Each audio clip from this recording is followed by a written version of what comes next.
Pregnancy అప్పుడు travel చేయొచ్చా? In case travelling చేయాలి అంటే ఏ విధంగా వెళ్ళాలి? ఎన్ని మంత్స్‌లో అనేది ట్రావెల్ చేయొచ్చు? ఈ విషయం గురించి మనం ఈరోజు మాట్లాడుకుందాము. హలో అండి. నేను doctor Maitreyi, gynaecologist and fertility expert, Maitrisri fertility centre and maternity, Hyderabad. Pregnancy ఏదైతే ఉందో దాంట్లో ట్రావెలింగ్ అనేది ఒక ఇంపార్టెంట్ థింగ్. ఎందుకంటే చాలామంది ఊర్లల్లో ఉన్న వాళ్ళైనా కానీ, లేకపోతే వేరే సిటీస్‌లో ఉన్న వాళ్ళైనా కానీ, ట్రీట్మెంట్ పరంగా వేరే దగ్గర అనేది చూపించుకుంటున్నప్పుడు, సో ఈ మధ్యలో ఎలా ట్రావెల్ చేయాలి? ఏ విధంగా? అండ్ ఇన్ని మంత్స్‌లో ట్రావెలింగ్ చేయొచ్చా? లేకపోతే ఏదైనా ఫంక్షన్స్ అయినా అయ్యుండొచ్చు. సో ఆ ఫంక్షన్స్‌కి అనేది మేము అటెండ్ అవ్వొచ్చా? అన్నట్టుగా చాలామంది డౌట్స్ అనేది అడుగుతుంటారనమాట. సో దాని గురించే మనం ఈరోజు మాట్లాడుకుందాము. First trimester, second trimester, third trimester అని ప్రెగ్నెన్సీ అనేది ఈ 3 ట్రైమిస్టర్స్‌లో డివైడ్ అయ్యి ఉంటుంది. అంటే ఫస్ట్ అంటే ఏంటి? ఫస్ట్, సెకండ్, థర్డ్ మంత్స్ అనేది కలిపి ఫస్ట్ ట్రైమిస్టర్. సెకండ్ ట్రైమిస్టర్ అంటే 4, 5, 6 ఈ మంత్స్. తర్వాత 7, 8, 9 అనేది థర్డ్ ట్రైమిస్టర్. సో ఇలా ఈ ట్రైమిస్టర్స్‌లో మనకు ట్రావెలింగ్‌కి సేఫ్ ట్రైమిస్టర్ అంటే సెకండ్ ట్రైమిస్టర్. అంటే ఫోర్త్, ఫిఫ్త్, సిక్స్త్ మంత్స్ ఏదైతే ఉందో ఈ ట్రైమిస్టర్లో కొంచెం ట్రావెలింగ్ అనేది డెఫినెట్గా చేసుకోవచ్చు. ఫస్ట్ ట్రైమిస్టర్కి వచ్చేస్తే అంటే ప్రెగ్నెన్సీ కన్ఫర్మ్ అవ్వగానే మనకి స్టార్ట్ అయ్యేది ఫస్ట్ ట్రైమిస్టర్. సో ఈ నెలల్లో కొంచెము ప్రెగ్నెన్సీ అనేది డెలికేట్గా ఉంటుంది, చాలా ఇంపార్టెంట్. అంటే ఈ టైంలో ఏమవుతుంది అంటే ప్రెగ్నెన్సీ అనేది ఎటువైపు అయినా కానీ టర్న్ అయ్యే ఛాన్సెస్ అనేవి ఉండొచ్చు అనమాట. అందుకు యూజువల్లీ ఫస్ట్ ట్రైమిస్టర్లో అవాయిడ్ చేయాలి అన్నట్టుగా చెప్తాము. అండ్ తర్వాత వచ్చేసి లాస్ట్ ట్రైమిస్టర్, థర్డ్ ట్రైమిస్టర్ ఏదైతే ఉందో 7, 8, 9 ఈ మంత్స్ అనేది కూడా కొంచెము మనకు ఏంటి అంటే డెలివరీకి దగ్గరికి వచ్చేస్తున్నారు వాళ్ళు. ప్రీ టర్మ్ డెలివరీస్ అంటే మొత్తం నెలలు నిండకుండానే పుట్టినవి ప్రీ టర్మ్ డెలివరీస్ అంటాము.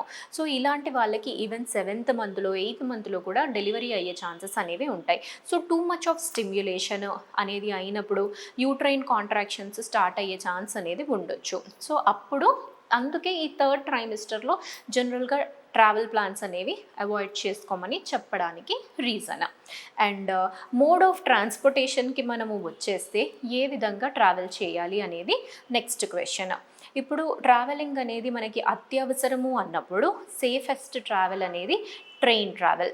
ట్రైన్లో ఏంటి అంటే ఏదైనా కానీ స్లీపింగ్ పొజిషన్లోనైనా కానీ వెళ్ళొచ్చు. అక్కడ ఏంటి అంటే రోడ్స్ పైన ఉన్నట్టుగా బంప్స్ అవన్నీ ఉండవు కాబట్టి అదొక సేఫెస్ట్ మీన్స్ ఆఫ్ ట్రావెల్.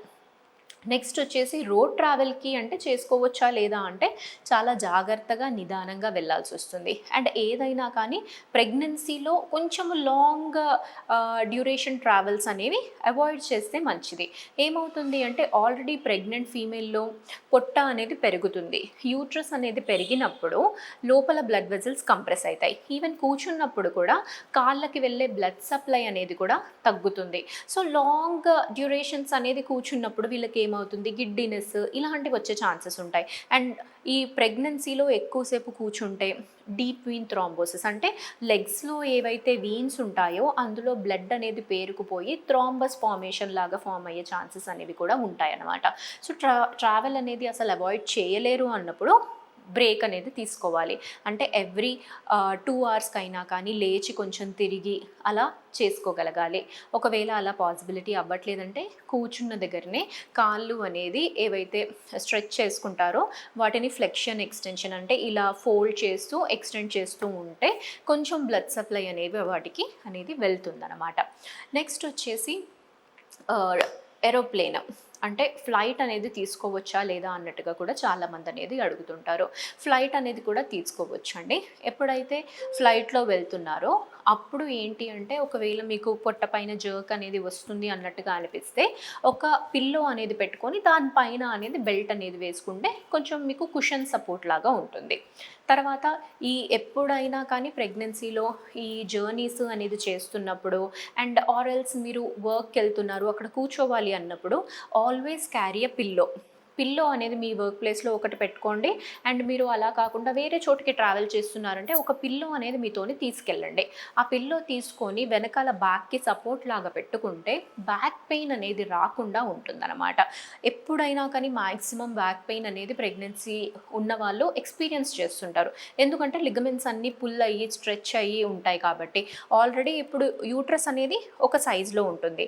ఇలా కాకుండా బేబీ అనేది దాంట్లో పెరుగుతున్నప్పుడు ఆ సైజ్ అనేది స్ట్రెచ్ అయ్యి ఆల్మోస్ట్ ఇక్కడ రిబ్స్ వరకు వస్తుంది. అంటే ఎక్కడైతే చెస్ట్ అనేది ఉంటుందో దాని కింద భాగం వరకు ఉంటుందన్నమాట యూట్రస్.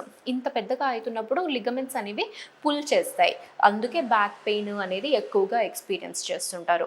సో దీనికి ఇంకొకటి మెయింటైన్ చేయాల్సింది కరెక్ట్ పోస్చర్ అనేది కూడా కరెక్ట్గా ఉన్నప్పుడు కొంచెం మటుకు మనం ప్రివెంట్ చేసే అవకాశము అనేది ఉంటుందన్నమాట.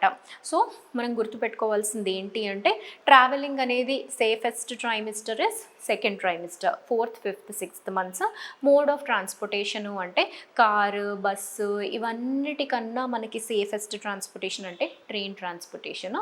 మనం అవాయిడ్ చేయలేకపోతున్నాము, కార్లో అలా వెళ్ళాల్సి వస్తుంది అంటే ప్రాబ్లం ఏమి లేదు, బట్ సేఫ్గా వెళ్ళేలాగా చూసుకోండి. బైక్స్ అనేది అంటే కొంచెము రిస్కీ. ఎందుకు అంటే డైరెక్ట్గా దానిపైన కూర్చుంటారు, సడన్గా బ్రేక్ వేసినప్పుడు పడే అవకాశాలు ఉంటాయి. సో ఇలాంటివన్నీ అవాయిడ్ చేయాలంటే బైక్ ట్రావెల్ అనేది అవాయిడ్ చేస్తే బెటర్. అండ్ తర్వాత వచ్చేసి మనం ఇందాక మాట్లాడుకున్నట్టుగా కొంచెం మధ్యలో లేయడము అండ్ ఎక్సర్సైజ్ లాంటివి, కొంచెం వాకింగ్, కాళ్ళు ఎక్స్టెండ్ చేసుకోవడము, ఇలా స్ట్రెచ్ చేసుకోవడము, ఇవన్నీ చేసుకుంటే కొంచెము మీకు ట్రావెలింగ్ అప్పుడు కొంచెం బెటర్గా ఉంటుందండి. Thank you.